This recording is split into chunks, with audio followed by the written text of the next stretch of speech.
Gosh, I love that. Man. And we're back. Yeah. Take us away, Cody. All right. Welcome back. Atypical Intellects. I'm with the one and only Mike Roots. As far as myself, I'm kind of here today. I'm Cody Weiss. Thank you once again for joining us on episode 2 of the Atypical Intellects. Yes, already shooting episode 2. Crazy, right? It's fun. 2 weeks ago, we were talking about, man, we should totally do this. And now here we are. We're like, oh, let's film this. We got this guy. This is when they can do it. We got to do 2 episodes today. Like, we already got guests lined up. Yeah. It's coming together. All overnight, but I guess it's not overnight. It's kind of... It's been a long time coming. I think we just executed very quickly. Yeah. What we talked about last year, it's not impulsive. It's just decisive. That's right. We make it happen when we want to make it happen. That's right. So yeah, episode 2. We've got an exciting episode for everyone today. Long night, but we're fired up, ready to go. Before we get started, as always, we would appreciate a like, comment, share, and follow. Take a look at the links below. Do us a favor by visiting each platform to show us some love. You can find us on Instagram, Facebook, YouTube, Spotify, iTunes, and much more. We launched into our intro episode last week, or this week. We just dropped it a few days ago. Right, yep. Gotten some good positive feedback. Yeah. I think everybody's going to have fun watching. Just the word that they keep saying is our authenticity, right? Like the way we just interact. So this is just going to be a fun... You're always going to get Cody. You're always going to get Mike. Like we are who we are. So. Yeah, I don't think either one of us are pulling anything over anybody. It's like the same, in and out, anywhere you see us, it's kind of the same attitude, same fun, go loving, right? Just kind of open for anything, whenever. And I feel like that's what we're kind of doing here, right? Like it's just, like you said, it's already episode 2. We're already doing episode 3 and thinking about that. We're thinking 4, 5, 6. I'm thinking stuff 10. Like I'm trying to think down the line, like big numbers. Like how do we do certain things? I mean, we're excited. I mean, it's really coming together. Like you were saying, I had a text this morning. They're like, dude, we just watched the first episode. This is going to be so good. You guys literally just feed off each other. Like it's supernatural. Hooked from the beginning. So it's going to be good. Let's get into it. Yeah, today's episode, like I said, we launched our intro episode last week. And if you haven't seen that or you're curious of what to expect down the road in future episodes, go give that a look. Go over and give it a view. Leave some comments. That's one thing we always keep forgetting. I was thinking the other day, we got to encourage people to comment. Yeah. It's like, I want to see the feedback. I want to see what they really... Plus, we get to pull off of that. Like, you want to talk? Like, we'll talk on the next one, too. Like, we'll talk shit. We'll definitely interact with it. Yeah. So a big thing too is for like especially like now that we got the podcast launched and we got the YouTube channel up, we need you guys to subscribe and download. That's a big thing. Not just interact with us on social media. Social media is fun for sure, but it really helps us out and to really get the podcast going. If you download these, you subscribe on YouTube, you subscribe on basically any of the podcast platforms. All of them. Mark back there has got us on every stinking platform that I didn't even know some of these existed. So, there's no excuse for not being able to listen to us. That's for sure. There's definitely ways to find us. More than one way. Let's give some shout outs real quick. We've got some great sponsors already on board with us. And we've got some guys behind today's, that Angel Zimby there. We've got some great guys behind today's episode. We've got ProTech Computers in Castle Rock, High Country Bank, Triple J Armory, Longmont Chamber, and today's accommodations. Fancy, right? Yeah. Today's accommodations are provided by the Fox Hill Club. Yeah, Golf Club here in Longmont. Man, we are doing it big early. Not only jumping out. People made comments about the nice equipment that we bought out, and here we are in the country club, just living it up, rubbing elbows. That's right. Yeah. And then, of course, we've got our unofficial sponsor, at least my unofficial sponsor. Oh, we're gonna get them. Oh, Hefes. I see you, Hefes. Don't forget about tacos. We're going to get them. We need, we got to get them to come on. Sean. And just bring, Sean. I see you, Sean. We know where you're email. At. Don't make me start dropping addresses. We were literally eating Hefes the other day. And we were like, we're giving them free love. Like, come on, guys. Just throw a taco my way every now and then. And I'm cool with happy hour, dollar joke. You don't have to really, lose the bank on me. Oh, my goodness. Like, throw like 6, 8, 12, maybe 16 tacos my way. I'm not mad at you. So. Oh, man. Yeah, man. I'll tell you what, though. I'm more excited today to talk sports. There's I some bet you are. huge games this weekend. Yeah. College and pro. Yeah, both sides. I think we've got enough under the table just to talk football today. Yeah. I don't know that we've even got to go into cricket and water polo and all those badminton, all those other good ones. We will absolutely talk about curling when the time comes around. Because curling is my favorite. USA. Curling is my favorite Olympic sport, and I know it doesn't make any sense because I'm from the South. We don't even have snow. Hey, but curling, sweep the ice in the winter. I'm telling you, it makes sense. I love it. Yeah, I mean, it would be really cool. We can get Team USA or the captain or one of those guys out of the Springs. Because isn't Centennial's got the huge club? Or there's one of those guys. I think there's some in Denver. But yeah, I mean, you got the Olympic Training Center down in Colorado Springs. Yeah. That'd be pretty cool. I'd love to have those guys on. But SEC, man, I'll be honest. I think this week's going to be a huge foreshadowing of what's to come in the next couple of years for SEC. Yeah. There's some really big games, some guys that really haven't been in contention the last few years, and now all of a sudden they're top 10, sitting pretty like everybody else, 3-0. Right. You've got who you got this week? We've got LSU, Auburn, obviously. Yeah. Go Tigers, Mark. Wait, which Tigers? My Tigers. Yeah. And Mark's Tigers. Yeah, not Mark's Tigers. Why? Go Tigers, LSU all day. We'll get into that. Oh, man. Ole Miss, Bama. Oh, yeah. Fuck Bama. I agree. Oh, good. Yep. No. Thanks for agreeing. Nope. Arkansas Roll first. Tide all the time. Roll Tide. You know what? Nothing. I'll save this for the next episode. Okay, we'll get there. The Alabama Sweet Tea Company. We're going to get them as a sponsor.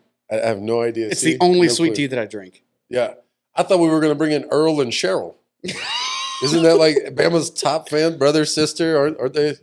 Isn't that like y'all biggest sister cousins? Isn't it? Yeah, whatever. No, I don't know. Oh, okay. Keep going. Arkansas versus Georgia. Yeah, Arkansas, Georgia. The Hogs been undefeated. They looked really good last week. Yeah, really good. This is going to be.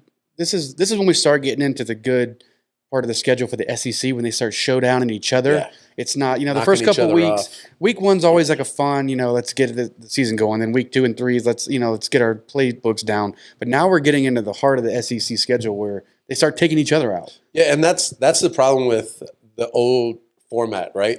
You'd have all these out of, let's call it Clemson, Ohio State, Notre Dame, some of these guys that really weren't playing any high level of competition throughout the season. But then they're rolling into these big bowl games, the initial playoff series, quote unquote undefeated or one-loss teams, but nobody major on their schedule, nobody of any quality, legitimacy that they could claim to. But yet they were going in there against either a one-loss or an undefeated SEC team, who there may have been another 3 or 4 one-loss, 2-loss teams that all knocked each other off. Yeah. Any given day, those teams would have smoked those teams the same. Oklahoma, Ohio State, they wouldn't have been able to hang. I'm so excited for Oklahoma, Texas, because I hope those guys come in and they're a 5-6 loss team in the first couple of years in the SEC, and they figure it out. SEC. Oh, man. And they kind of get that shock of like, oh, this is football. This is Southeast football. Now you got to see it more than just once a year. Right. And, you can't just wait for that bowl game, get all your money, kind of sit pretty, get all your recruiting. Look at this big game we had on TV against, the potential national champion, LSU. And now you're going to have to hold your own. You're going to have to, be like the rest of us and go through that gauntlet every single year. Yep. Every year. And I think, in the next couple of years, they will definitely, because their recruiting will step up being in the SEC. So they'll be able to contend pretty soon. And it'll be a good, like those were great additions. It wasn't like we threw some random like NC State or some crazy team that, we needed to boost our GPA like Vanderbilt. We'll see like Air Force and I want to say either Colorado U or Colorado State announced this morning they're going to go to the ACC. Really? Yeah. So you got those guys jumping. But again, 2 teams that have never won a conference title, never really done any of those. Is that going to help them be able to, again, like you said, bring up their recruiting, bring up their facilities, bring up, and now with the NIL agreement and everything in place, what are they going to be able to offer these guys to come to Colorado and kind of, instead of going to some of these other schools? Tons of college to talk. We'll get into our sports segment a little later. And then not only just college, but NFL. Oh, yeah. Saints have a somewhat of should be a good. I want to say we're a small, I want to say maybe like 14.5 points over the Giants. So it should be a blowout. Are the Giants winless still, right? The Giants are winless, and we are 2-1. Can't say anything. Yeah. But assume We've it's played going to the be a Giants. blowout until it happens, and then we end up sitting with a. Yeah. But I don't see that coming. Broncos Ravens, so I think that's obviously for here Absolutely. the biggest game of the week. Yeah, I was at the game this past weekend. I'm a faithful season ticket holder. It was a blast, but absolutely, this is going to be the first real testament of like the defense and how they're standing up. Where you guys hold up against the upper echelon. I mean, you got Everybody's been talking though. Can you hang against the Chiefs? Can you hang against Baltimore? You guys are 3-0 against 3 bottom feeders. right. Is it really all hype, or are you guys going to contend? I think you've got one of the easiest schedules that you guys are going to be playoff contenders regardless of where you really fall in that. Okay, we'll see. In that ranking. Like We still got I'm not. We have one of the strongest divisions this year. Yeah. The Chargers, I'm not the Chiefs, saying and the it is a Raiders. negative. I'm not saying you guys are going to be bad. I'm not saying you guys are bad or are good. I'm just saying you've got a schedule that I think somewhat should guarantee you guys a playoff spot this year. I just want to throw this as long out as you there. can hang in there. The Chiefs are in last place. Oh, fuck yeah.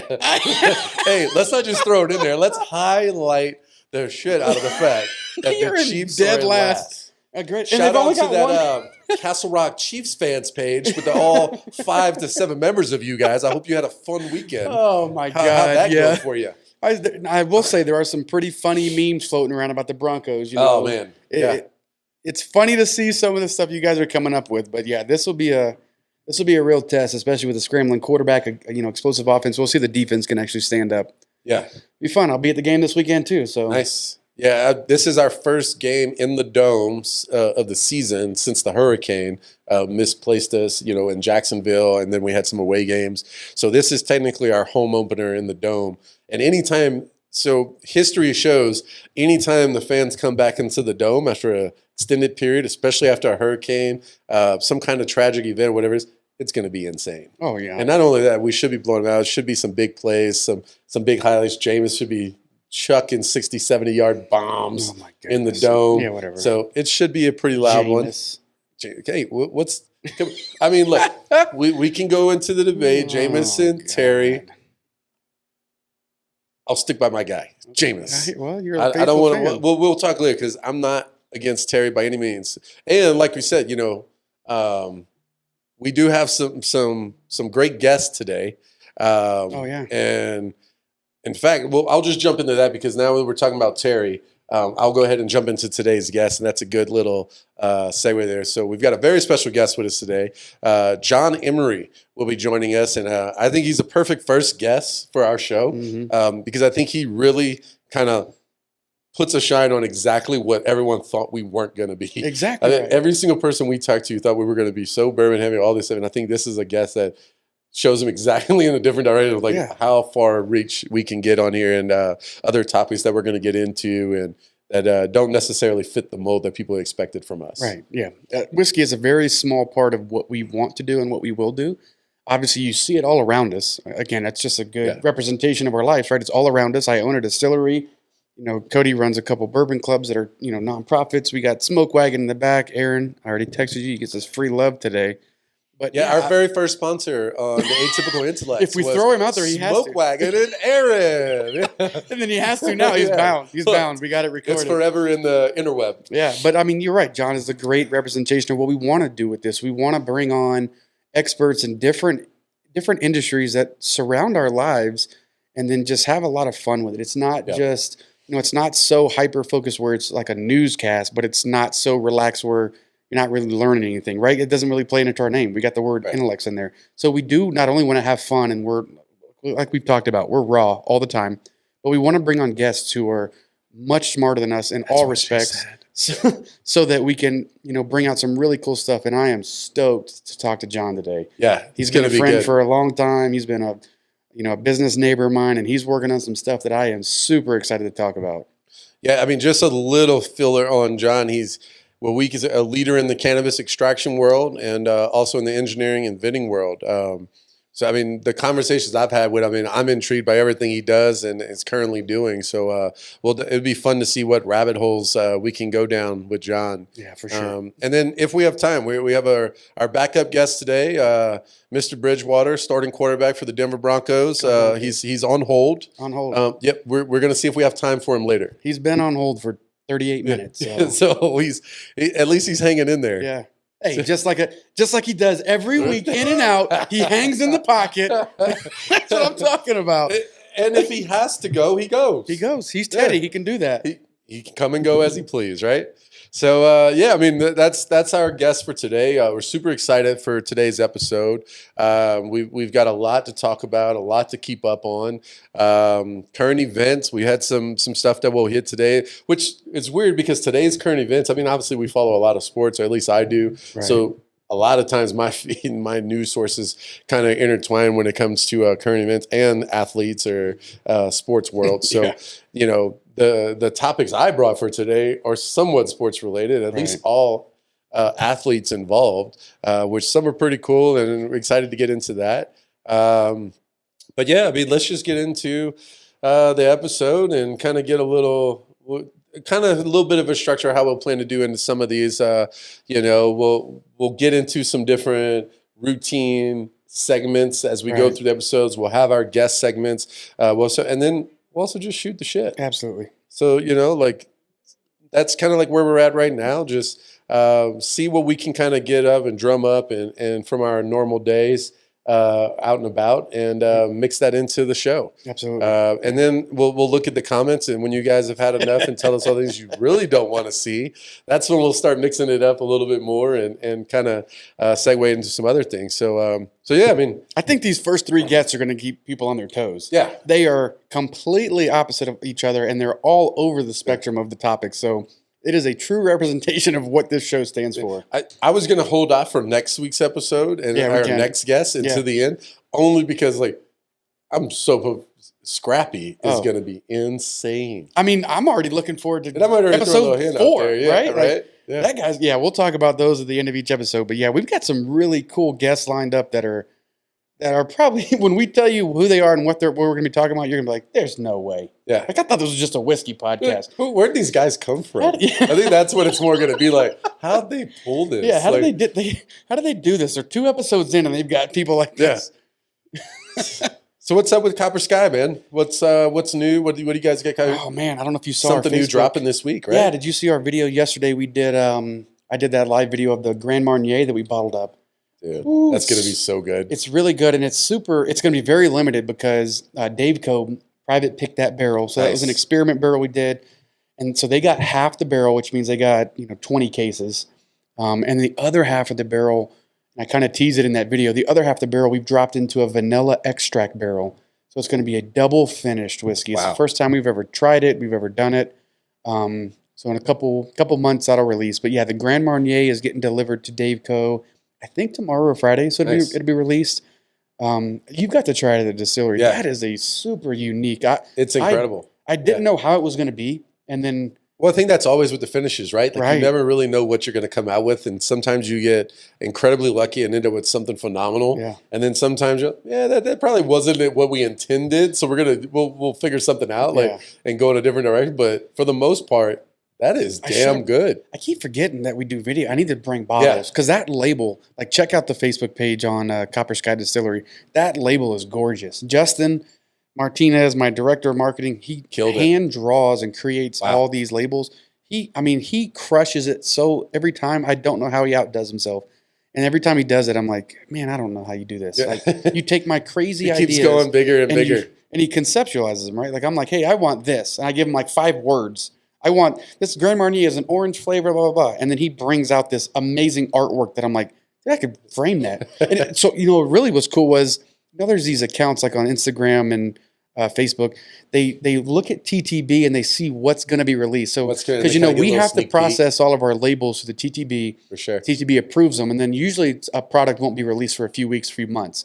So there's a registry out there where you can basically troll and say, all right, these labels are approved, so this is going to come out. That's how we all knew about Weller Single Barrel. And not the wheat, the Weller Toasted. Yeah, that's how we knew about all these things. So someone saw our Grand Marnier and our Grand Marnier in vanilla and put it out there. And I was like, oh, man. Yeah. All right. Like we made it. Someone pulled us off the TTB's website. So someone saw us creeping. That was really cool. That's awesome, man. Yeah, and then what were we there a few days ago, and you guys were bottling what was it? Richard and Art of Spirits. Oh yeah, Art of the Spirits. Yeah, he's got some private barrels coming out. Yeah, those were delicious. And I'm not gonna give too much out. I'll let him do his own drops and whatnot. But just keep an eye out for those guys too. Art of the Spirits, they've got some super cool finishes.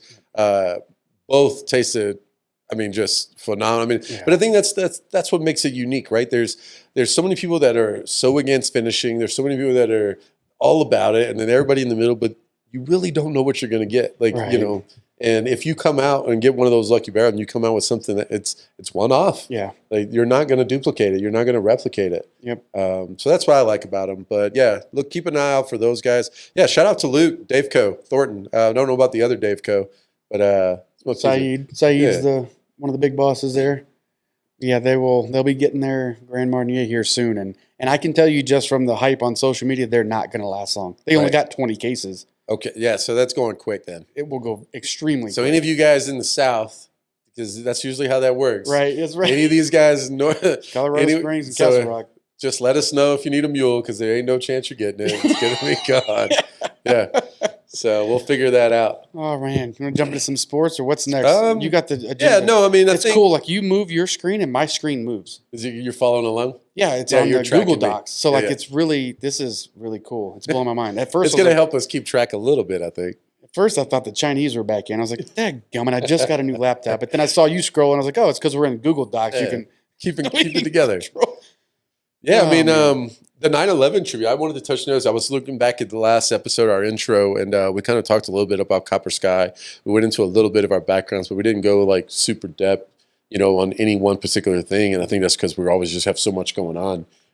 But I wanted to highlight, man, first of all, congratulations, getting yet another release out. But also just thank you. Like, you guys do a ton of stuff, support some great causes. And on 9/11, Copper Sky released a limited set of 2 bottles, commemorative packaging, everything, and 100% of the proceeds. I don't remember what where it goes. All the proceeds. Of course, we got to pay our taxes and pay the employees, all the basic stuff. But yeah, all the proceeds are going to the Longmont Police and Fire unions. Nice. So it's going straight to help the people and get their voice heard. Directly to them. Yep, absolutely. Yeah, that was just super cool. It was a fun day out there at the distillery. If you guys haven't been up to Copper Sky in Longmont, definitely check them out. There's always something going on, live music, good food, and you'll always see this scruffy guy floating around doing something. Yeah. If you see me there, I'm probably drinking. I'm not worried. I'm just sitting there hanging out. He's quality control tasting. Yeah, see, Let's give you an official title. He's quality control. Customer acquisition, business development, quality control supervisor. We're going to get into the beard product line, and you're going to be the model.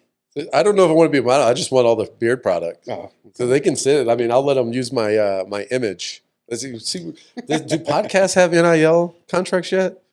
I don't know what NIL means. Well, the name. What does that mean? Well, it's the now. Of course, if you put me on the spot, I have a brain fart on what the actual image license. I was about to say name and I was looking for the I. So I'm sitting there. I'm like the name, likeness. What does that mean? So that's Mark's it means beautiful he's voice. pretty, and he wants to be paid for it. Right. So in As all pretty NCAA, people do. But he wants to. It doesn't mean he has to be paid for it. Okay. Look, I can let you know. There's plenty of people asking for way more than they're worth. So what happened was the NCAA had a stranglehold on all amateur athletics for decades, right? Yeah, absolutely. They were the ones profiting. It was those. Let's not get into age and demographics, but it was those old bastards in that old realm that were just taking everybody else's money and using the kids, using the athletes, using grown men and women at times for their benefit. And the NIL this year that got passed, the legislation allows collegiate athletes to make money off of their name, image, and likeness. So if they want to put them in a video game, if they want to sell their jersey with their name on it, they're going to get a cut of it. Well, then you started seeing all these douchey guys. I'm not going to name anybody very specific, but there's a guy in the state of Mississippi who thinks he's an all shit quarterback who's actually trash and was asking for $10,000 an hour. Wonder how we narrow that down. Yeah. Just pick a Mississippi team. You got one. But anyway, he's asking $10,000 an hour. An hour? This is when it first broke. It's like, bro, you're nobody. Yeah. Like, what are you talking? But then you get all these other kids. Like, I love it. The LSU quarterbacks, Raising Cane's chicken out of Baton Rouge, went and locked them up. I love Raising Cane's. The first thing I reached out to Zach. So a good buddy, Zach Mettenberger, used to be starting quarterback LSU, came out of Georgia, had a stint in the NFL, played for several teams. Anyway, as soon as it came out, I saw that them boys linked up with you. I hit say, I was like, bro, you would have totally killed the chicken game. Like, you missed out on this one so bad. Wait. But do you go with Raising Cane's or Zaxby's? I know you know about Zaxby's. Oh, I know about Zaxby's, but I'm raising, again, Popeyes all day, then Raising Cane, but then you even got to throw in, see, I come from a different part of the South, like Church's is still on the radar. Church's chicken is amazing. Like, you still got, but you got to find one safe enough to go stand in line at night that you can stand outside, because back home hours, they shut down and you got to stand outside in line, and they're usually not in the, most prim and proper neighborhoods. But Good thing we got DoorDash these days. Right? Yeah, it's a game changer for many reasons. But yeah, I mean, Popeyes, Raising Cane's is up there. I would say this: I always go Raising Cane's over Chick-fil-A. Raising Cane's to me is a great substitute for Zaxby's. Like when I go back to Georgia and Alabama, Zaxby's all day. Yeah. Well, there is no Raising Cane's. Right. But when I'm out here, there's no Zaxby's, so it's Raising Cane's. And I agree. Like I love Chick-fil-A, but Chick-fil-A is to me is good clean chicken. Raising Cane's is good Southern. Well, see, that's like for me, Popeyes. I want that thick, crunchy, spicy, greasy chicken skin. You know you're going to the right chicken place when all they have on the menu is chicken tenders or chicken tender sandwiches. There ain't no salads. There ain't no sides. Spicy or non-spicy? You got two options. You want your chicken tenders in a basket or on a bun. See, regular back home, I don't think that my wife could eat it. She's real bad on the spicy. And I think probably regular back home is what they call spicy here. And there's an even blander version of their recipes that they bring out to these non-Southern states. I have a hard time finding it consistent from what is actually in Louisiana. Yeah. Well, yeah, I think that kind of gets us going. We're going to take a quick break. We're going to drop some commercials for you guys and see how this works. See one of us trying to read these off. So, yeah, we'll see you guys soon. Hey, guys, welcome back. This week's episode is sponsored by our good friends over at Triple J Armory, the premier indoor shooting range of Denver. Located off C470 in Broadway, Triple J Armory features 11 different 25-yard climate-controlled shooting lanes. For our Colorado-based listeners, Triple J is giving away a free, that's right, I said free, concealed carry class. Head over to triplejtraining.com and use coupon code ATYPICAL. Again, triplejtraining.com and use the code ATYPICAL, like our podcast name, for a free concealed carry class. Come experience the difference of a family-owned range at Triple J Armory. Triple J. Yeah, our buddy over there, JD, doing big things all the time. He's like us, man. That dude is a hustler. Always something. Yeah. What you got on deck for us? Oh, well, let's jump right in it. Oh, my God. Sorry, I didn't even see you put that on. Bring your gear there or what? Jesus. Oh, I didn't get the memo. Oh, sorry, fair weather. Didn't get the memo. I thought we were dressing nice. Last week you dressed nice, so I wore a button up, not There's a polo. no memo when it and comes then you to show up in your car wash clothes. Oh, geez. I remember one time we had lunch. Once again, at Hefe's. I see you, Hefe. Our free sponsor, Sean, dadgummit. Hefe's. So we were at Hefe's one time, and we were having this conversation. It was, when Baylor won the national championship. Wait, in what sport? Exactly, right? I'm just kidding. Exactly. I'm just kidding. I mean, most people probably like, I'm just Baylor? kidding.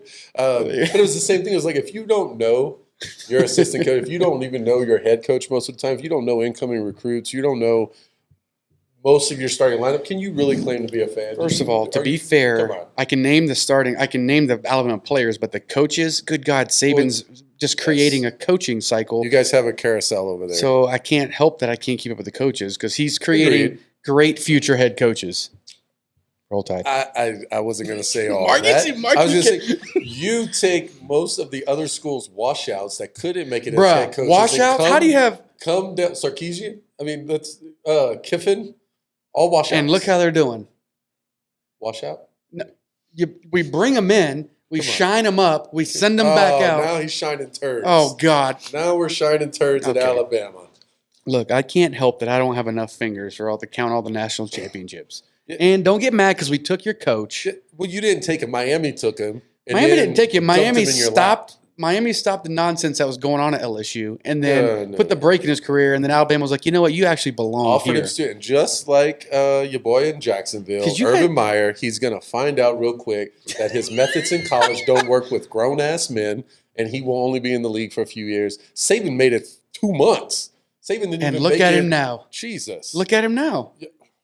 He's rivaling Paul Bryant's legacy. Who's this? Who? Oh my God! That's all you Saints fans know is who that. Y'all are always confused. No, it's not. It's not confusing. Let's bring in a real Tigers fan, Mark. What do you got to say about this? Oh yeah. Okay. All right, yeah. So I love the smack.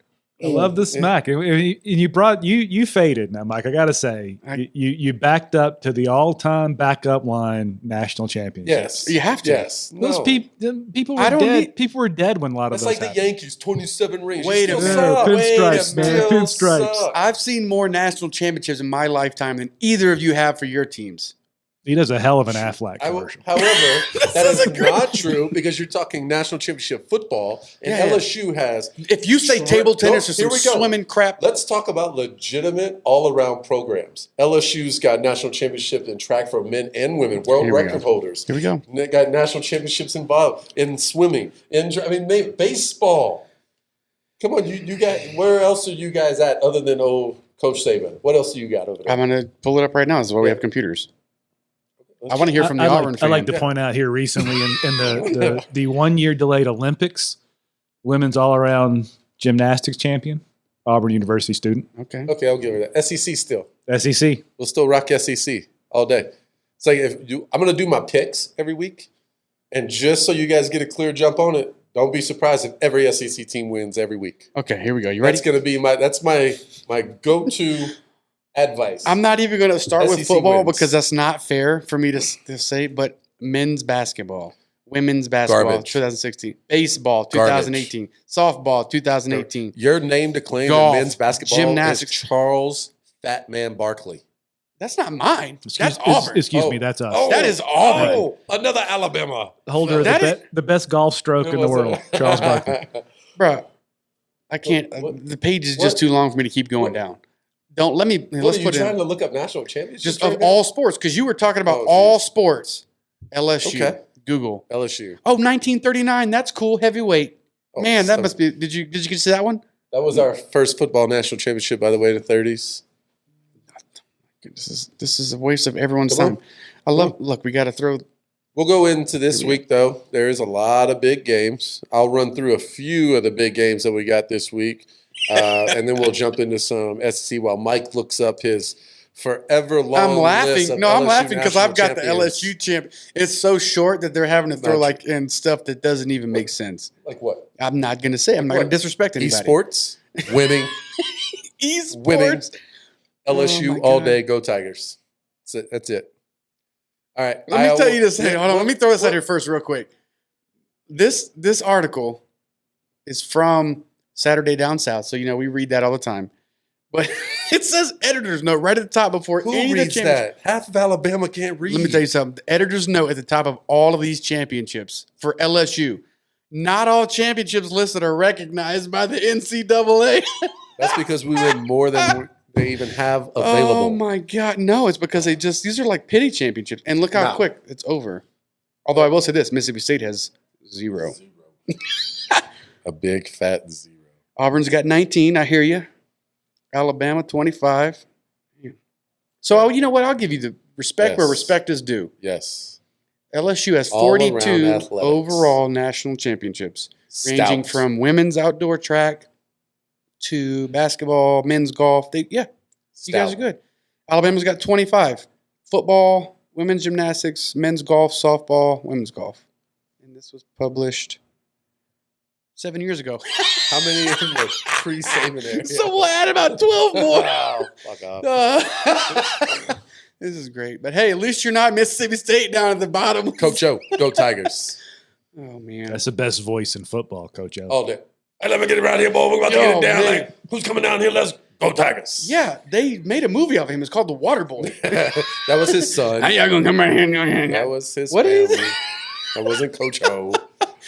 Oh, my God. Yeah, they made a video for that. That's great. Yeah, did you see we were talking about earlier? Colorado State Air Force let football programs each made the announcement that they're going to move to the AAC.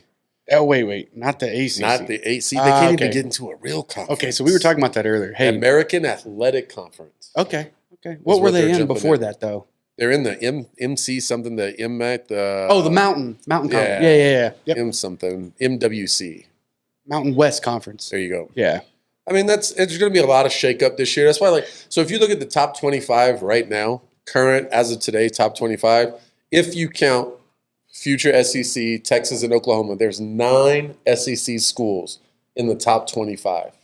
And yes, I know we're not, Mark. Thank you very much for that tidbit. Mark, you better get it in because it ain't going to last long. Yeah, I was going to say, I'm going to go ahead and note that we don't want to talk about Alabama's rankings, but this coming week, Auburn, number 22 against LSU. There's no number. What does that mean, Cody, when there's no number next to their name? That we're exceptionally gifted and talented. Nope, that's not it. Don't hold ourselves to these false numerical that's not taglines. That's not it.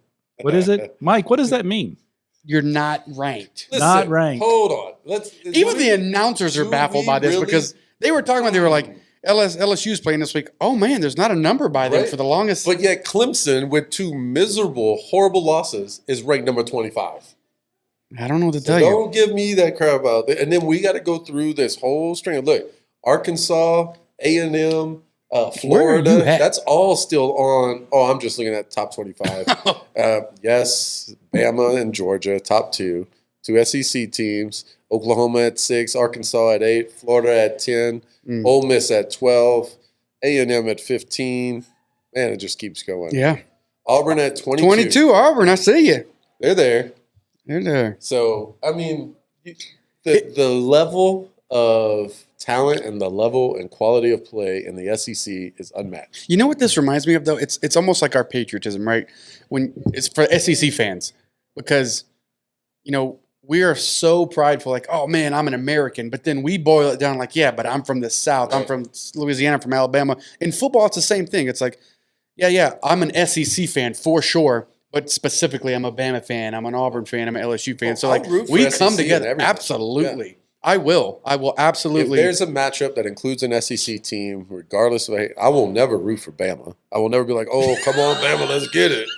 But I will. Why not? I would appreciate them taking a win and continuing to hold up the SEC. So you won't root for Bama. You just don't want the other team to win. I won't root for them. I just don't want them to lose. Yes. Oh my God. When they're playing a team that, an ACC team, especially for sure. Oh, especially bowl. Like Oklahoma, what were you guys thinking coming to the SEC? How many times have you gotten your ass spanked in a bowl game by an SEC team? Because they know you can make tons of money in the SEC. I get it. But and you can get legitimate titles in the SEC. They are. That is one thing I get. You get legitimate, recognizable titles.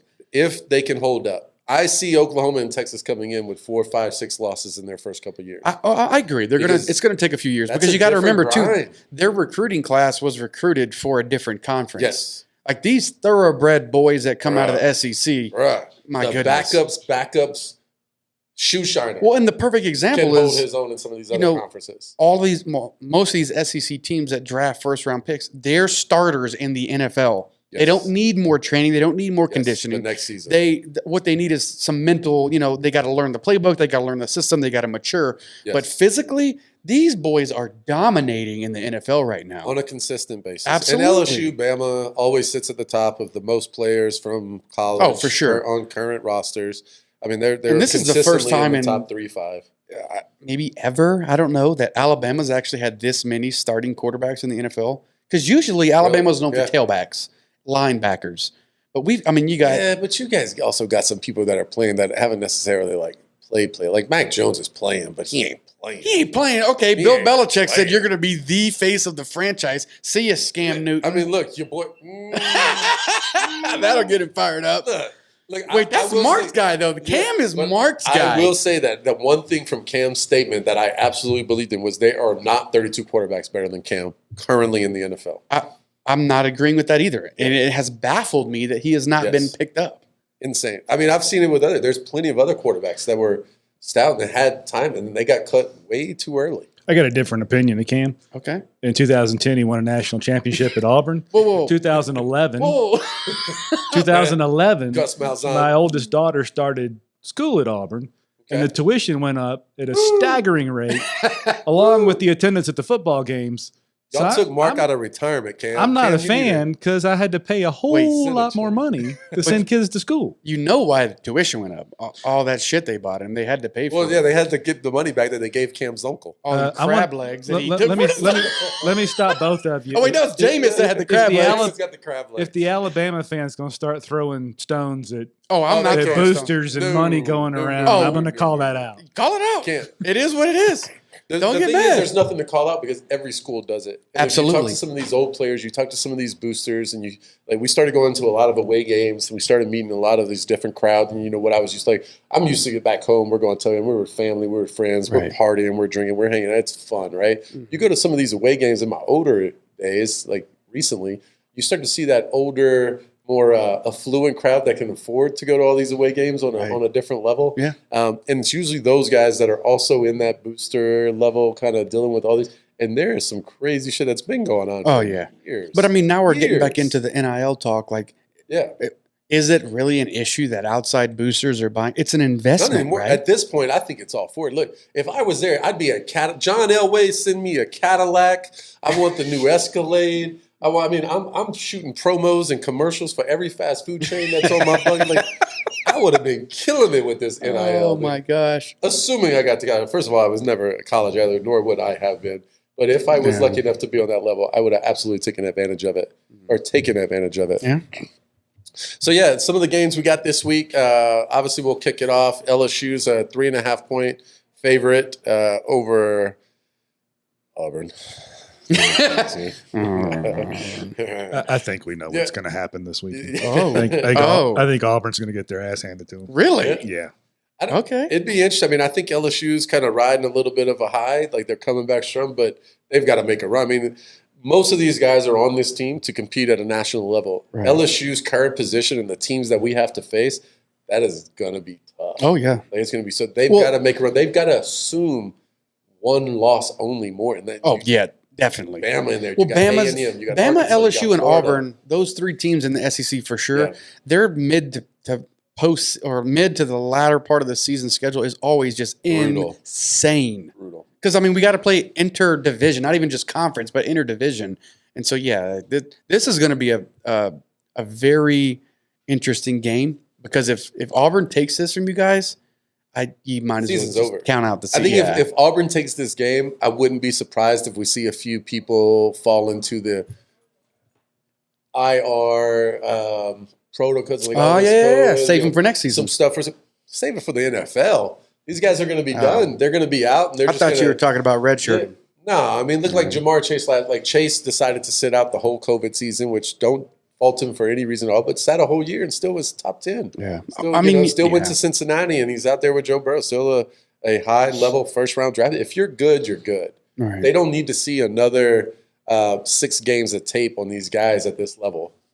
So for them, it's what are they risking, and what is the the end result worth putting in that time for 6 games if they take another L this early in the season? Yeah. I mean, look at Miami took Tua. He's broken in 17 or 18 pieces at Oh, most yeah. points of the season, right? Yeah. Jeez. He's a rat. And he's such a good kid too. It's not like it's hard to root against him. He's such a good kid. But yeah, man, once you start tacking up those injuries in the NFL, That's big. which is why Yeah. you see these players at junior and senior year, they want to protect themselves. They want to protect Yeah. their investments because they know in the NFL, if you get that first injury, that second injury, you might just want to hang your jersey up because owners aren't going to take that chance. You're an investment at that point. Liability. You're like Mark that said, you're point. broken.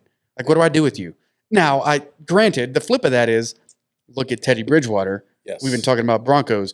That dude suffered what most doctors thought he was going to freaking lose his leg. Right. And now he is a starting quarterback for the Denver Broncos. killing it. Yeah, I will say, yeah, we're undefeated. However, we've had some very easy opponents. This week will be fun.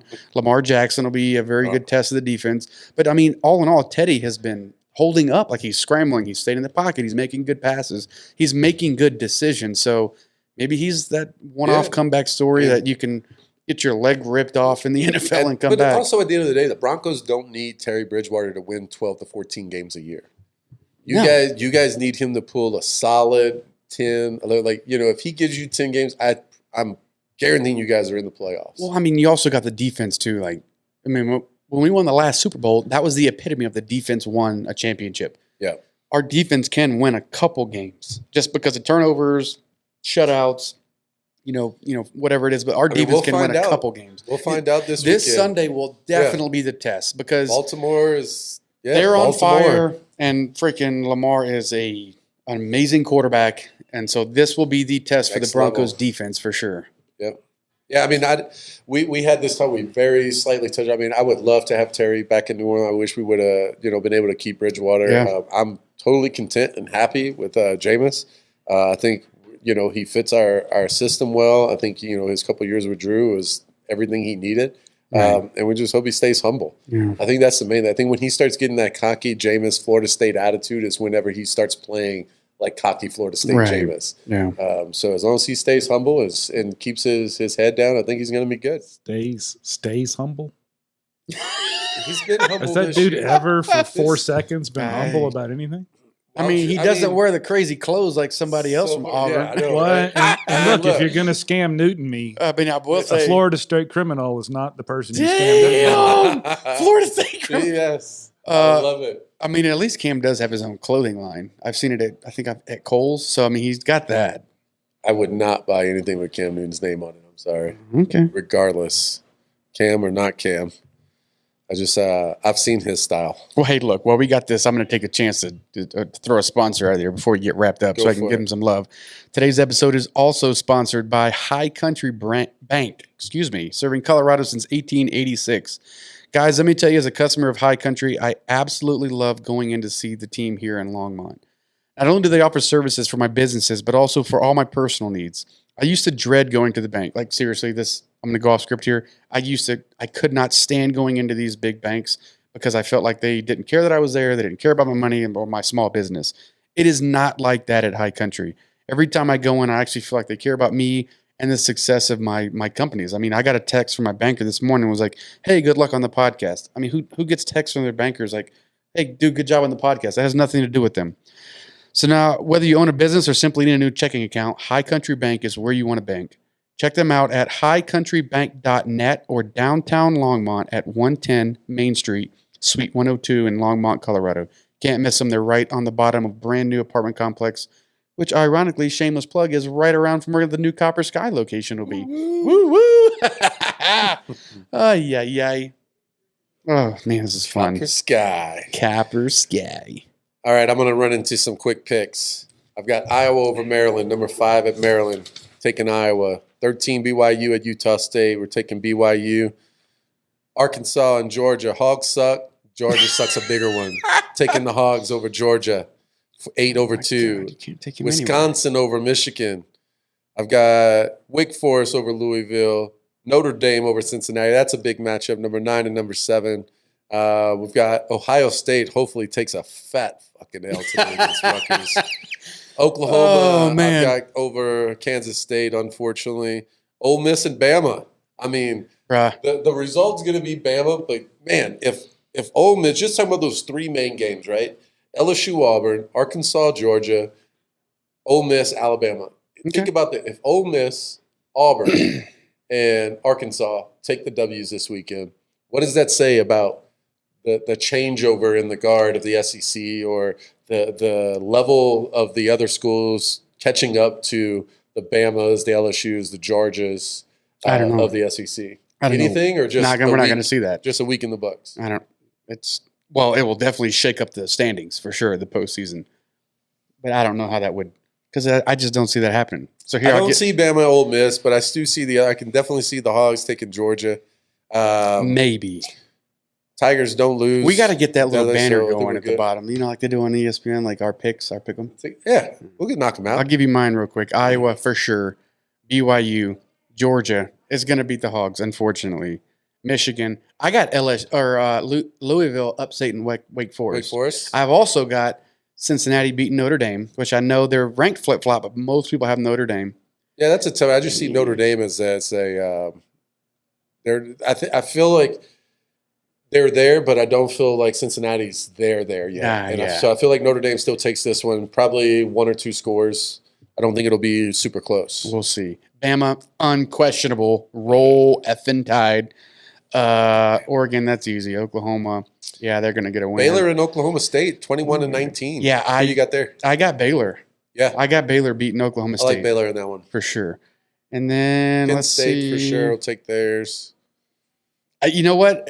Here we go. I'll be the mediator between you and Mark. I actually think Auburn is going to beat LSU, just because War I think Eagle. I will never say that, but I think Auburn they've kind of got some momentum going, and LSU just last week they seemed real scattered, like they're all over the place. They still haven't found that system to get everybody on board. They've got a couple players on board, but it's not like when you guys are making national championships run and everybody was on board. For sure.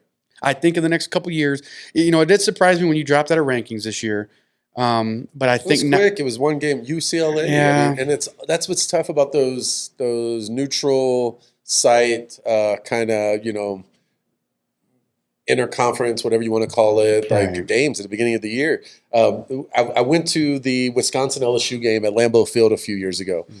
We should have handedly took that game. Yeah. Wait, you go into these different stadiums, you go into these different hostile environments and these different crowds, and it just changes the game for you. And those guys are able to take advantage of it. I don't see, that UCLA game really hurting us if we can make a run and end up with 1 loss or 2 losses. Yeah. Say we take a loss to Bama. If we make it through the rest of that schedule, that is some stout teams that we're running through. And that is high-ranked teams that we're running through. You still have postseason potential, but it's not national championship run. If it's a 12-team playoff, we're in it. And if you're in the playoff, you got a shot. How much are we going to keep? All you got to do is win a game, bro. Are we going to keep in the extending? playoff? You got a shot. Guess what? You can't win a national championship if you're not in the playoff. Yeah, well, hell, if we keep letting everybody in the playoffs, everybody's got a shot at the national championship. I mean, I guess, but you got. I mean, God, that's what it's coming to. I think that's called football season. Yeah. Right, that's the season. But I think what really killed it was like the year that we took we beat Bama and then lost to Bama in the national. That was championship. a wild year. Yes, that's the type of stuff that kind of throws. It's like what was last year with the Saints? We beat Brady twice in the regular season. We take the L to them in the playoffs, and they go win the Super Bowl. Yeah, Half of the players on the team said if we had lost that game, the Saints would have won the Super Bowl. Let me tell you something. That's called if. Yeah, but it's and we didn't. But we had to also win 3 games against a Super Bowl champion Listen, team. Cody. But when it counts, when it counts, Cody. My childhood best friend, he's my brother to this day, used to always say, and he still says it, if was a fifth, we'd all be drunk. So yeah, if we could if all day. But yeah, Neil, shout out to you, Neil. If was a fifth, we'd all be drunk. Yeah, but I do understand where you're coming from, though. I do understand, and it's especially as a fan from that side, it's hard to say, well, we beat you twice, you beat us once, and now you go on. Like how rationally is that fair? How do you claim to be the better team? But I mean, that's sports, though, right? It's timing. It's winning in the right time. In the moment. Yeah. This episode is sponsored by ProTech Castle Rock, a local family-owned business that focuses on helping other small businesses grow. Located in downtown Castle Rock, ProTech is the only authorized service center for Lenovo and Dell in the area. They are super community focused and sponsor numerous high schools and charities. But not only that, they offer discounts to military, first responders, and high school students in the area. Make sure to stop by ProTech Castle Rock for all your computer needs. Welcome back. So today's guest is John Matthew Emery. Yay. Thanks for joining us, John.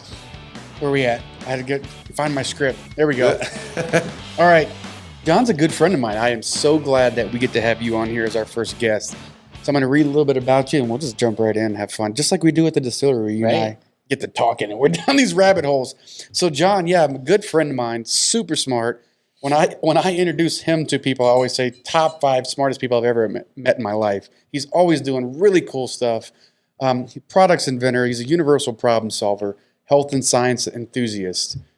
As we get ready to jump in, I know a little bit about you. Cody wants to learn about you. Our viewers definitely need to know about you. So let's just talk about, you started your first invention at the age of 12. Good God, I thought Legos were my first invention at the age of 12, and here you are creating things. So what were you doing at 12 years old inventing things? Well, I've just always enjoyed tinkering. Luckily, I was born with the kind of brain that likes figuring things out. And, well, of course, it got me in trouble when I was young. But I, Were you taking apart the toaster, the microwave, yeah, pretty much. But did you put it back together? and did it work? Eventually. Did it do the same function it did before you took it apart? No, he hit Not the always. toaster and he would turn the lights off. Right? Yeah. So what was this invention at 12 that you stumbled upon, you created? Wow. Let's see. Going back there. Well, in school, they had us be part of a science fair, and so at the time I had some parts, the electronic parts that I was learning about from a Radio Shack 101 electronic projects kit. That's what kind of got me familiar with what electronic parts were and what they're used for. And so I had gotten bored making all those devices and then started innovating because I was bored. So I just kind of stumbled on making a radio that receives a high-powered AM station in my hometown area there. Yeah. The instructions in the box weren't fun enough, so he made his own. Figured it out. Yeah. So I learned that my knack in engineering is simplifying things and still getting the job done. So I made this crystal radio work with two components, well, three technically. Three. Depends how you look at it. Well, it was an earphone with a crystal diode and a resistor.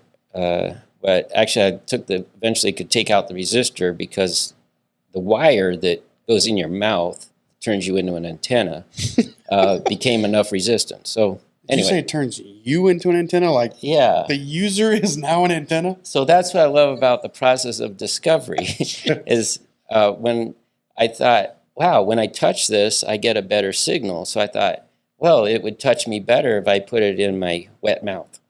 Yeah. Anyway, it worked. So Is that like the whole 9-volt battery test? yeah, well, it's like that, yeah. Or like when I used, the rabbit ear antennas? It didn't sting or anything. Right. You know, it was extremely low voltage. I always felt like when I couldn't get a signal on the TV, if I was touching the antenna, it always got better.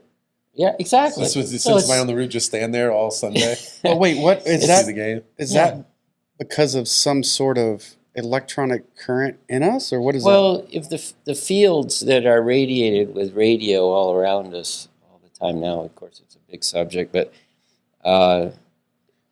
so things can resonate with those signals. So Okay. in this case, the crystal diode does, and it turns it into an electrical signal that's polarized because it's a diode, Right. and that makes the speaker move to the pulse of that vibration that's being radiated in the atmosphere. Man.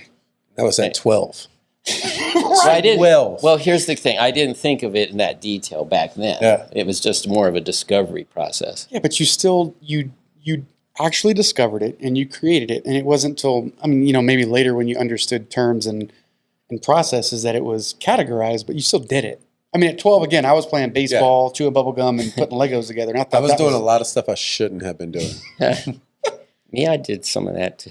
So, all right. So from that first invention, that first discovery, that obviously spurned something in you that was just excitement, right? I can imagine. Yeah, the excitement. Well, it's like different layers of dopamine. I mean, just first and foremost is accomplishment. Yeah. At any age, a person gets a great feeling from accomplishment because it's part of our survival is being capable of doing Right. things. Yep. So that's how I got oriented to being confident with figuring things out. Like, I realized it wasn't that hard to figure things out as long as you had faith in yourself to make steps to discover. Because Right. discovery is an important part of it. That's part of my secret sauce is allowing discovery. Right. And you and I were talking the other day over lunch, and it sounds like you came from a very supportive family too. Like you were talking about, you did the Sea Explorers and all these really cool programs at a young age that Exactly. most of us never get to experience. And so I think it sounds like that foundation It's really huge. helped too. So I am so blessed to have had wonderful people in my life that helped me from becoming a recluse person. Like, because I really was so cerebral that I didn't care to, be social, and You were content with what was going on in your head and what you had. right. It was already enough. But then, as I got into Help you out there. later in junior high and then high school, I started meeting other people that were more into cerebral things and thinking, being a nerd or whatever. And so I had nerd friends, and so then I didn't feel so weird, although I knew we were weird in our own ways, but I learned to enjoy the values of that different discipline. Right. Now, your dad was an engineer also, right? That's true. He was he was a manufacturing engineer, so he wasn't a real hardcore degreed engineer, but what he was is a problem solver. And so he was a great example for me to realize that even a person doesn't have college degrees can solve important problems. So for him, it was very important for the company he worked for, and I watched him solve problems, and it was just mind blowing for me. Right. Yeah. And he was so cool because he would be very patient with me when I would ask him all kinds of questions, and then he would take his time to describe it in a way he knew I could understand. And then that even with math, and he taught me more geometry than they did in school because he taught me what was applicable. Right. And that was how he solved his problems. He worked with information that was applicable to what was right in front of him. Yeah. That he would get fired. I think that's where a lot of us get lost too, is we might have this excitement to learn something, but we don't have that person to break it down and teach us. Yeah. Adults give you the Cliff Note version and be like, don't worry about or half people of get that so chapter. frustrated with trying to explain something. It's like, because they know the information in their head, but they can't regurgitate that. And so then it's frustrating for them to trying to tell us, and then that's just a lost teaching moment. So that's pretty cool that you have that in your life. Yeah. A lot of people don't have that. That's why they require that formal education. Yeah. And so I make a point to mention my dad and that I feel blessed and lucky, and that we should support good dads and be good dads if we can, and mothers and so forth, because my mom was important too. Yeah, that's awesome.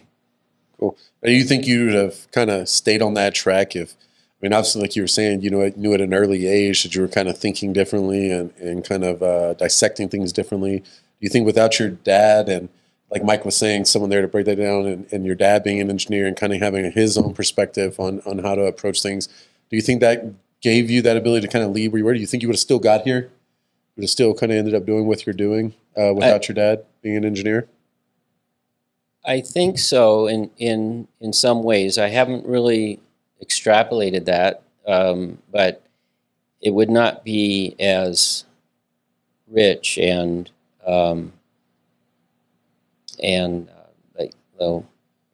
I think I would be more cerebral. My dad was, I guess, in psychology terms, a classification they used to have, these real crude terms, was more of an endomorph. Happy-go-lucky. Right. You're a little more of that. You're fun to be around. Is that a good thing? It's a very good Okay, thing. good. Let's wait for the psychological breakdown first. Break this before down we for me, get real John. happy about it. He's like, yeah, you're one of those guys. He's like, oh, yeah, great. Oh, Yeah. no, I don't think I want to be that man. So what is No, an I'm not endomorph? saying he is. And You gotta endomorph find out. is the happy-go-lucky person that likes people to be happy around them Oh yeah, and likes to be happy. It's one of their higher values. definitely me. As opposed to an ectomorph, which was more my mom's side, who she was more exacting and particular and had her needs, and Gotcha. those were more important to her. Whereas my dad's needs was going fishing and Right. enjoying life and Very simple and pleasures. drinking good whiskey. Your dad Well, would be good friends. Then. So, now, that said, my mother was very important to part of the kind of building of my mind, my eclectic, Right. or the balance in my mind of not being too endomorph and too kind of happy-go-lucky, and then not being too cerebral and linear, Right. more like my mom was. But then that said, my mom was also very creative, and she, in her own ways, she didn't dress real prim and proper, even though Right. she was kind of brought up to try to be that way. But, Yeah. Anyway, so a lot of overlapping cool things. But and then there was challenging things, like my mom was kind of bipolar and extreme emotions, and so that kind of oriented me to wanting to understand psychology. And I was about to say, let's take a tangent. I know this is not in the script, but it's just reminded me of conversations that you and I have had, and especially some of the work you're doing right now.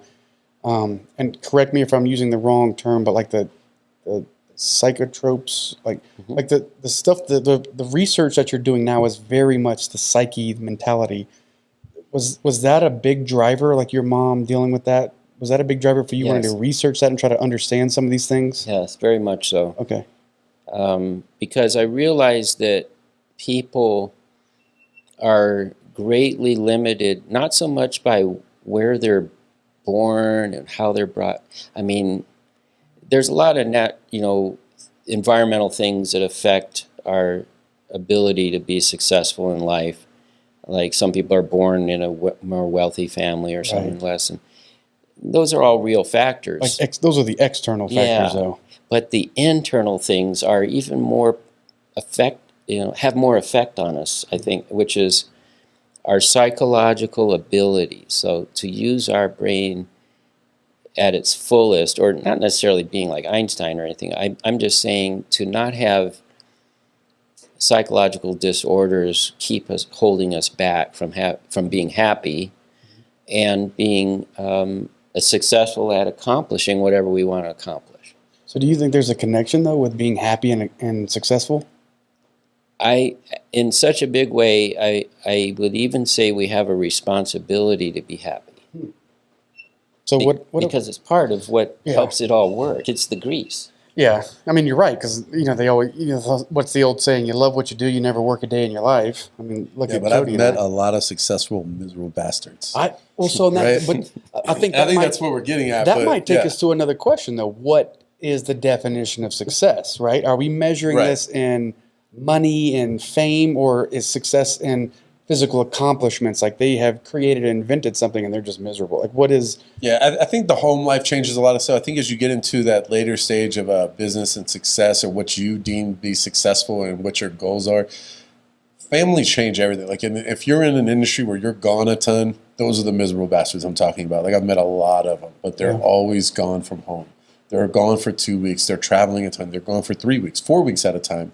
And then they're getting back home and they're barely getting a week, and then they're leaving again. Now, they're justifying it as like, I'll do anything for my inn, and they all will. Yeah. I've done that same road trip, but you start to reach, as that family starts to build and those different priorities start to build, you start to see success differently, I think. And some of those guys haven't seen yet, and those are the ones that I'm talking about that just generally seem miserable about being out there, man. Like they're just, definitely could be doing better. And but I'm with you. I think it's a lot of that mentality. You also see those guys peak a lot. You see those guys where they're kind of stalled and they're in that 2, 3, 4 year rut where they saw a ton of progression, a ton of climb, all up the ladder, promotions, this, that, and the other. Everything's kind of just peaking, and then it just stalls. See, I think, and you know what, that leads me to a lot of self-reflection too, because John's known me for almost 2 years now, and he's seen, like even before the show, he was joking. He's like, oh yeah, we got another business starting. Yeah. Like he's seen me over these even 2 years start multiple ventures. Yeah. And so like that comment you make makes me self-reflect and be like, am I not successfully, but successively starting different ventures to continue to prolong the peak? I mean, that's a deep ass question. Yeah. But you know what I'm saying? Because like, all right, I got Copper Sky and it's starting to go up and it's fucking going up. Excuse my language. Yeah. But then I've got all these other ventures and they're starting after it and they're going up. And so now I'm riding the highs of each successive venture where it's like I'm prolonging this peak, because you're right. Like when you hit that, that's when you see a lot of these, middle-aged people or whatever it is that are just like, oh man, what do I do with my life? Like why am I grinding out here every day? I'd much rather be at a soccer game. I'd Right. much rather be at the ballet recital. I'd, much rather be anywhere. Right. With the kids. And And I feel I think it's so far mentality, away yeah. from that too. Like he and I talk all the time, and you and I talk. Like all these things that we're doing, they're fun. Yeah. They're fulfilling in various different ways. And I think like that's what you were talking about was like that mentality of happiness. If I can just keep is it dopamine or what's that? Yeah, dopamine is the primary drug that's on board in our nervous system Right. that other external things, substances, trigger, right? So if I keep my brain dumping dopamine in, then it's just like, oh, you're happy, you're having fun, you're doing what you like to do. So Have you created that edible yet? yeah. When is that When coming? does that come out? The limitless pill. I need the limitless pill. Give me some of that dopamine pill right now. It's not that hard to cause a release of dopamine, right? I Right. mean, even just a piece of candy, obviously. So everything in life is just some form of motivation. Like we have these drug systems within us Right. and hormonal systems to cause motivations. Otherwise, we wouldn't do anything. We'd just lay there and die. We wouldn't even do as good as a plant, probably, So if we could look at things as they're just forms of motivation, then, now we can decide, well, how do we want to be motivated? What do we want to motivate us? So for me, science is what triggers my dopamine, is Right. the discovery process combined with creating and making something happen. And I'm right there with you. Creating things, even if they're small, and definitely not to your level, but just like creating teams or creating companies or whatever, that's a huge dopamine release for me. I think it's really fun to just build and see those things flourish, right? Let's take a right turn here because I want everyone to hear about this really cool creation you've got going on that you've since now sold off, and there's some really cool stuff you're doing. I get to see you working, every day on it. Is it the Vibrasound bed? What's it called? yeah, Vibrasound wave The table. Vibrasound wave table. And- This thing, I volunteered many times to be a test subject on it, so I'm still waiting. Let's talk about the Vibrasound wave table. Now, I want to make it clear, I did not invent that device. Okay. I have done some design improvements. Gotcha. So you made it better. Yeah, in a few ways. Absolutely, yeah. And it's a very wonderful device. I mean, it plays music vibration into your body, Okay. and you can also put specific frequencies or waveforms to create specific effects. And when you it's say in that, its you mean infancy. more in like you can create a wave for a mental, you can create a wave for a leg injury, you can create a wave for depression, like the kind of. Yeah. Are you talking about it in that sense, or just? More like programs. So it's a sensory immersion system. Okay. And even going to a profound movie in a good theater with a good sound system and all that, it's immersive. Right. And so the reason that Vibrasound Wavetable is so effective is because it is good at creating sensory immersion. And I've really been intrigued by the whole science of it all and how it's in its infancy. That's part of what's exciting about it, is there's so much potential to perfect the programs and the types of music you play on it and the applications of it. Because this is not just relaxing, it can condition your sensory responses. Mm-hmm. This can be used for various types of mental therapy, neurophysiological therapy. Yeah, I remember. Wasn't the premise behind it was a therapeutic style, right? Like that was the whole. That's why you're fine tuning is for the therapy side of things. That's my particular interest in Gotcha. it. Yes.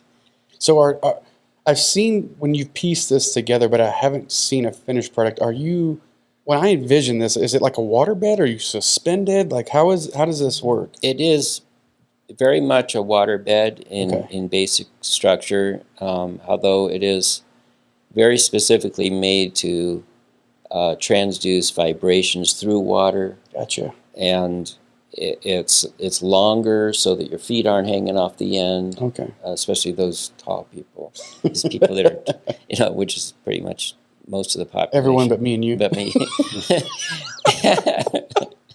So those are design issues. Right. I have to work with custom Yeah. waterbed mattresses and things like that. But anyway, it's designed to have a pleasant, comfortable experience, but also to be of what I consider to be a very effective high fidelity system, where it's like, think of a stereo system that's high fidelity. Okay. Well, this conducts high fidelity vibration into your body. Okay. And then to make it even more effective, our body is mostly water, right? So So it's passing those waves the through? waves get passed right through, and then your Wow. bones resonate with it, and that's why it's so effective. And Do you think something like this could be like sports injury therapy at some point? Definitely, yes. That'd be something really cool to explore. Just got to make an extra long one.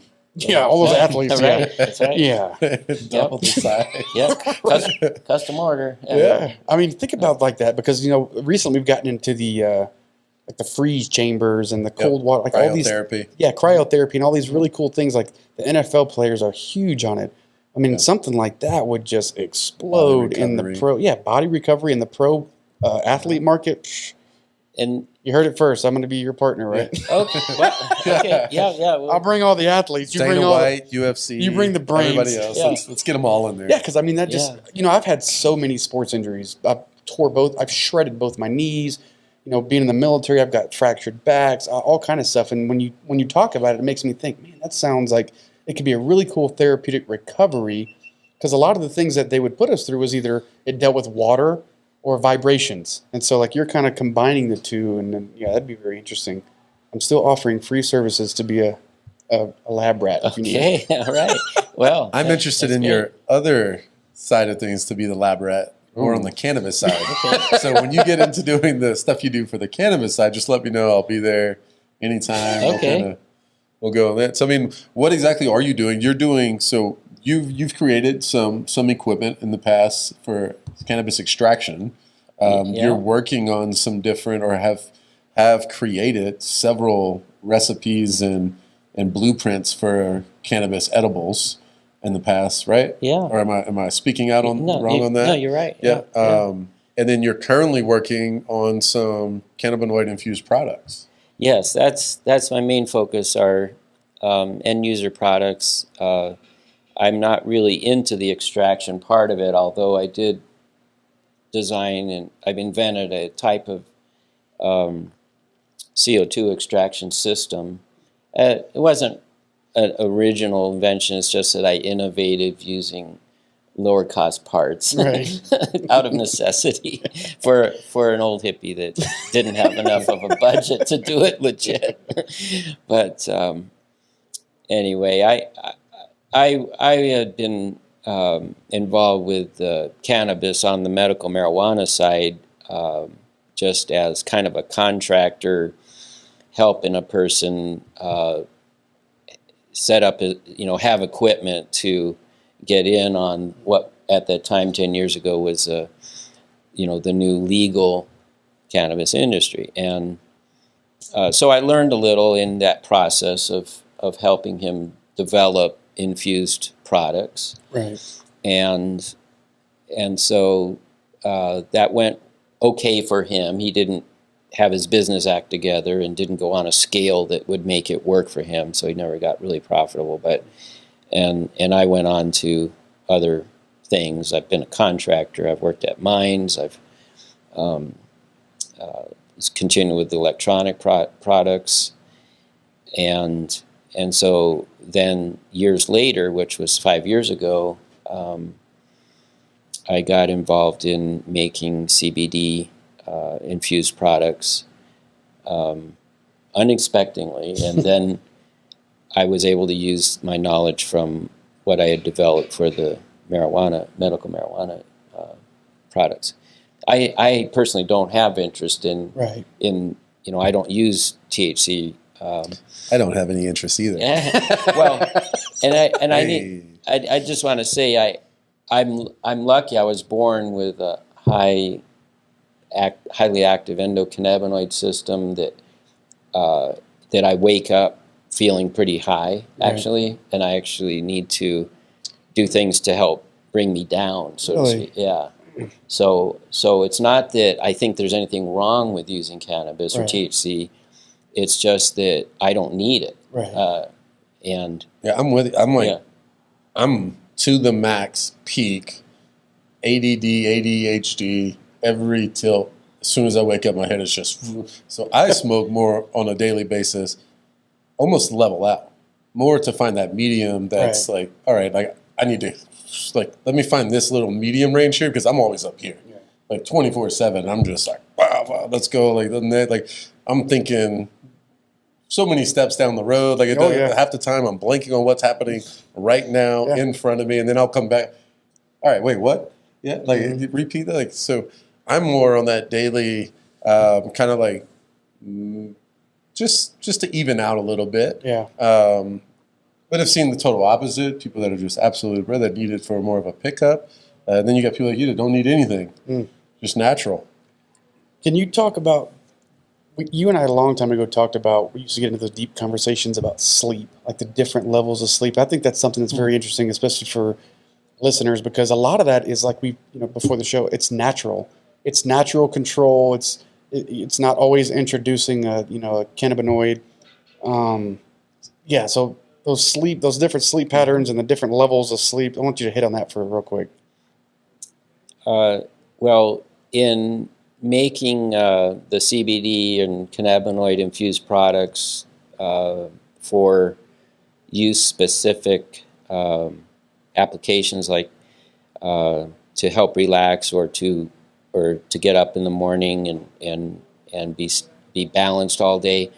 The subject of sleep remedies got tossed at me in a way that was more profound than I ever expected, because I have several close friends that have sleep disorders, and they weren't able to find solutions with common pharmaceutical type remedies and even with all kinds of programs and lifestyle changes and those things, because they had metabolic disorders that was causing the sleep disorder. Right. And so in working with, learning about how the cannabinoids which help people sleep, I learned more about sleep and the science of sleep.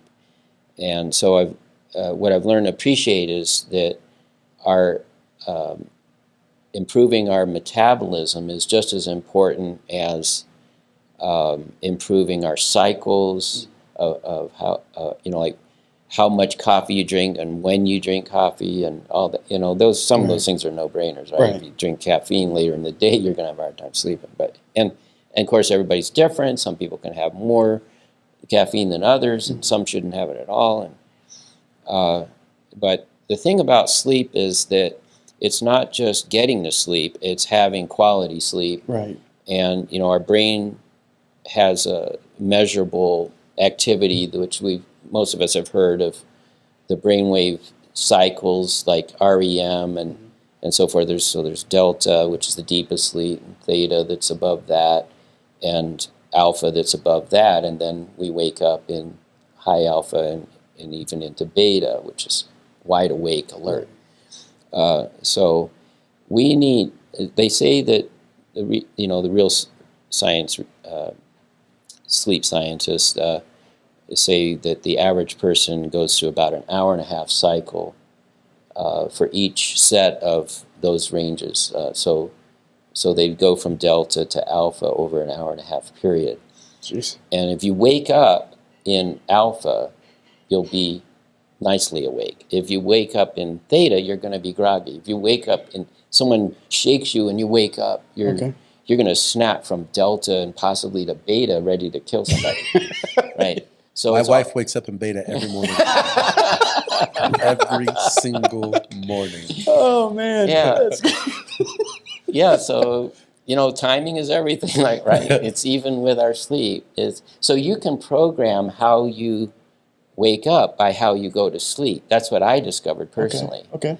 And then did some research on it, and I found out, well, that's a thing. Actually, that is what the sleep therapists encourage, is programming your sleep cycles to work with your rhythm. And what I must say personally, from my ability to kind of tune into what works for me, experiment, if you will, I've found that hour and a half thing is a real thing, and that when I go to sleep, I can actually program not just when I wake up, but what I'll think about when I wake up. Stuff like that. It's amazing, and it's not that hard. Yeah. I'm with you. I'm the same way. Like, I haven't used an alarm in years. There you go. And no matter what time, like, I'll wake up, hey, I got to be up at 7 in the morning or 10 in the morning or 5 in the morning. It doesn't matter. My mind, before I go to sleep, I say I need to be up at 5. I start waking up at 4:45. It's like this really slow wake up. And then I'm already like, all right, my daily checklist is coming into my mind. I don't know how I started that habit, but I'm very thankful that I did, because it makes waking up a lot better than jolting awake. Oh, what do I got to do today? I need coffee to wake up. I don't drink coffee. I'm up, and as soon as I'm like coming from, what'd you say was beta to alpha? Yeah, alpha to beta. Yeah, as soon as I'm start coming up and like to the lucid wake, like I'm ready to go. Yeah. I don't need coffee. I don't need to shower. Like I'm ready to go. Yeah. So it's very interesting. So what would your suggestion be for people who are, maybe they want to practice this, they want to understand, like, how do I get this natural cycle so I'm not just jumping from, deep delta to alpha and I'm ready to karate chop people? Yeah. Well, the first thing is to know you can, and that it's only a matter of attention to paying attention to your rhythms. And you don't have to know them in detail. You don't have to read a book that thick on biorhythms and sleep rhythms. I haven't, actually. But there's some fundamental things that you can discover with yourself. But all I can say is it's a very real thing that as you go to sleep, you're more impressionable, and you can guide yourself with not just improving your sleep, but you can improve a lot of things in your life by giving yourself suggestions, which is like self-hypnosis while you're falling asleep, and feel confident. You can cultivate confidence, and you cultivate mindsets while you're falling asleep. Now, that said, this implies meditation is a powerful thing. Right. And I have dabbled in meditation studies when I was a teenager. It's that one of my first subjects, other than electronics, was metaphysics. And so I must say and testify that meditation is a good thing. And I don't think people have to have it. I haven't used meditation most of my life, but when I have, it's a great thing. It's good for guiding your mindset, right, and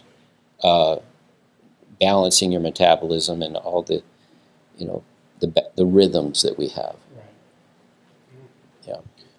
I know you got a lot going on, and we don't want to keep you too much from work, but I know there's one more thing we wanted to talk about, those really cool gummies you're experimenting on now. So, Cody, if you want to throw him on that one, because I definitely want to know about this. We were talking about it a little bit before, and before the show, you and I were talking about kind of some of the stuff you have coming up. Because one of the questions I wanted to ask you was kind of all the things that you've been working on. How have you seen COVID kind of guide you mentally and like start looking at things differently, or start looking for different discoveries, I guess is a good word to kind of piggyback on what you were saying. Some new discoveries since that's all come about. I mean, so what are you working on now, kind of using some of your previous experience and some of your old research to focus on some of the new COVID things going on?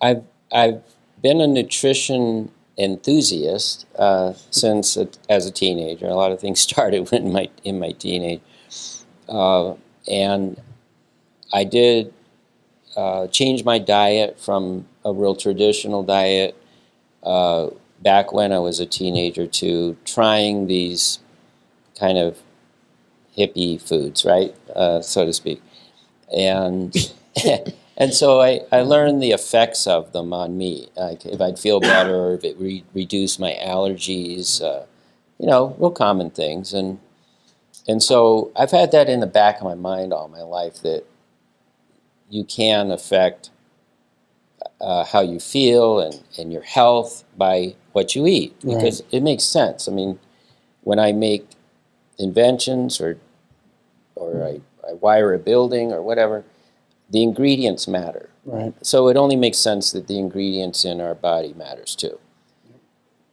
That said, it matters what you do with it and the mindset you use with it. That's also very important, because we're very adaptable beings, right? It's not all just one formula works and everything else doesn't.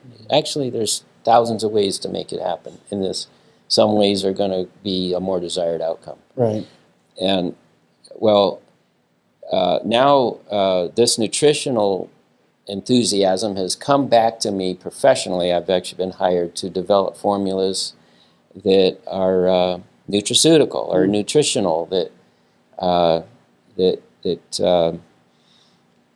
are not necessarily brand new inventions. And a lot of what I developed are not brand new inventions. They're just innovations. Right. And using my forte of simplifying things. Improvements. And basic improvements. And then, making things affordable too. Right. So there are natural things, supplements that some work much better than others. And so as far as building immunity, there are a handful of things that are no-brainers that just work. If you take any one of them, it's going to help a lot. Okay. And you put half a dozen of them together, now you've got a super pill. Right.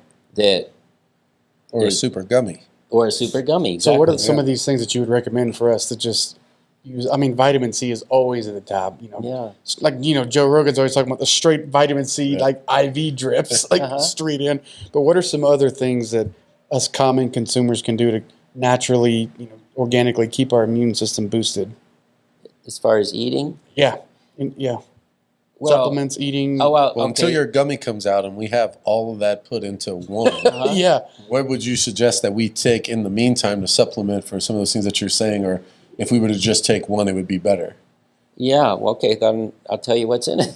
Yeah.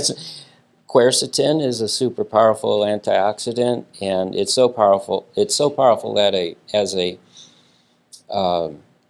immune system builder, that it actually can stop several types of allergies in their tracks. Oh, geez. Yeah, like I've had people that had sneeze attacks take quercetin, and it would stop them from sneezing. Powerful. That's how powerful it is.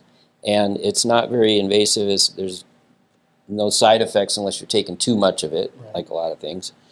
And then there's other antioxidant, berry skins and all these kind of things, bioflavonoids, and most people have learned about that. We might have to spell some of these out at the bottom because like bioflavonoids and whatever the first word you said with a Q, I'm like, oh gosh, we're going to have to Google this. Quaaludes. I mean, he said Quaaludes. Yeah. So is there anything else? So you said vitamin C. Yeah. Well, everybody knows that's very good for your immune system and for all your body's ability to fight disease and build cells. And now the form that things are in matter too. Now the new punch thing, is liposomal. So there's liposomal vitamin C. What is that? So it's when something is contained in a little micro droplet, and in this case, lecithin is used to encapsulate a material. A lot of times it's a lipid or an oil-based substance, but it works with non-oil-based substances.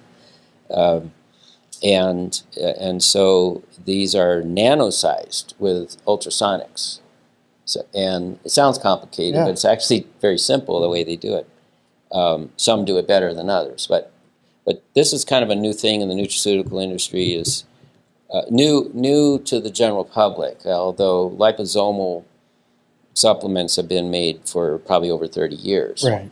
But anyway, when you take a liposomal form of, say, vitamin C, it goes further in your digestive system and gets released in your lower intestine rather than rather than the first part of your intestine. You know, and more importantly, it's not dissolved by your stomach acids. Okay. Right. And that's It's almost on a time release. Yeah, more like a time release. And then, because it's nano-sized, it passes through your cell walls more efficiently once it is released. Gotcha.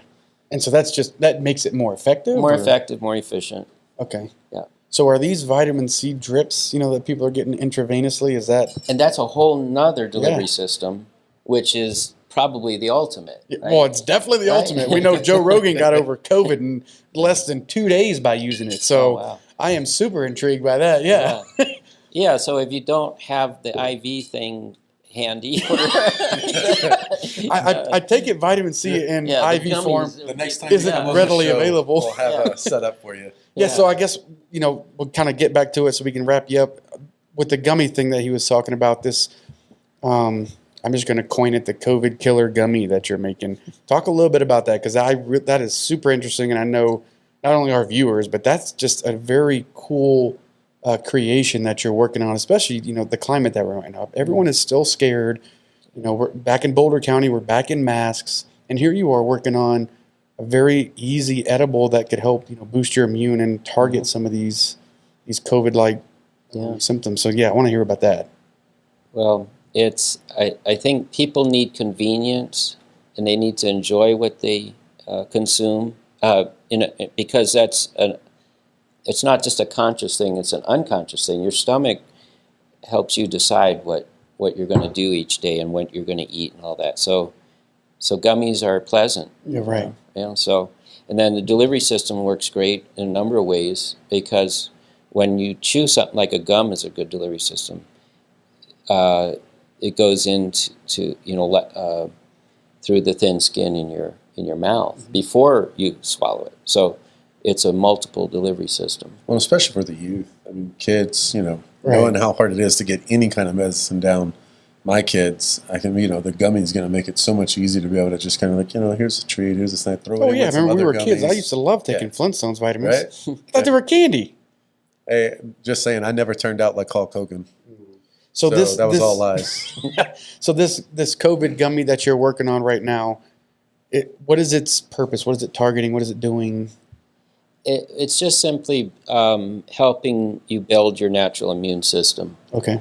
And so you'd help resist any form of disease, and that which helps our immune system, generally there's parts of it that help the building blocks of your cells and your cell's ability to exchange chemistry. Each cell is a very complex chemistry set, and there are some of these new natural or extracts and such, plant extracts and so on, that help your cells exchange its chemistry through the cell walls more efficiently. Gotcha. And it gets in. I mean, we'd have to go on for hours, but and I'm not even an expert. Like, I'm just taking the cream off of. If you're some not of the expert, who is? Good grief! Oh, I can tell you some real experts. They would keep our heads spinning all day. But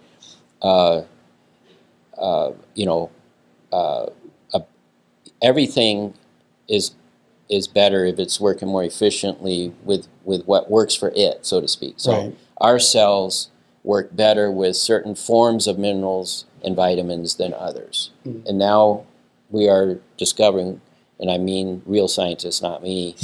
I'm just listening to what You're they're so saying. humble. I'm not a real scientist. I'm just a discoverer.